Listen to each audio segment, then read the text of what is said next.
السلام علیکم۔ خیبر قومی کرکٹ کے فاسٹ بالر اور ٹی20 ٹیم کے کپتان شاہین شاہ افریدی آبائی گاؤں لنڈی کوتل پہنچ گئی۔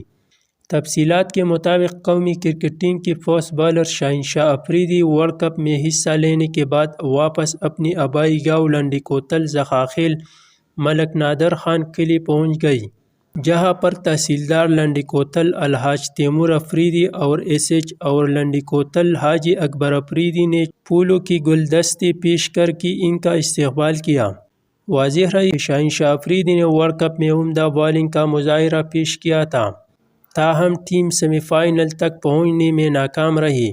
پاکستان کرکٹ بورڈ نے شاہین شاہ افریدی کو قومی کرکٹ ٹی20 کا کپتان بھی مقرر کر دیا ہے، جس پر اہلیان علاقہ نے خوشی کا اظہار کرتے ہوئے امید ظاہر کی ہے کہ وہ قومی ٹیم کو کامیابیاں دلوائی گئی۔